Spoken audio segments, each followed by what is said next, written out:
लोकस्वराज्य आंदोलन महाराष्ट्र राज्य प्राध्यापक रामचंद्र भरांडे यांच्या अंतर्गत लोकस्वराज्य आंदोलन उमरी तालुका शहर अध्यक्ष मी माधव अशोक गायकवाड उमरी शहर अध्यक्ष असल्याबद्दल आणि मी इथं सत्याग्रहासाठी समर्थन करत आहे मी आणि इथं आमच्या प्रमुख मागण्या आहेत आणि उपवर्गीकरणासाठी एसी उपवर्गीकरणासाठी उभं झालं पाहिजे असे आमचे 1 ऑगस्ट 2024 रोजी सर्वोच्च न्यायालयानं निकाल जाहीर केलेला आहे।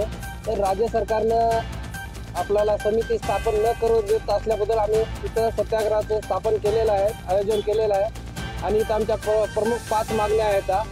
एक तर अबकड वर्गीकरण एसी अबकड वर्गीकरण झालं पाहिजे ही पहिली मागणी आणि दुसरी मागणी आहे क्रांती लहुजी वस्ताद यांच्या अभ्यासक्रमाची स्थापना झाली पाहिजे आणि त्यातल्या त्यात गायरान जमिनी संदर्भामध्ये हे पण झालेलं पाहिजे आणि परभणीमध्ये झालेले तर आपलं सोमनाथ सूर्यवंशी कुटुंबाला न्याय भेटला पाहिजे आणि त्यातल्या त्यात आपलं कपिल पिंगळे यांना पण चांगल्या प्रकारे न्याय भेटला पाहिजे अशी आमची विनंती आहे।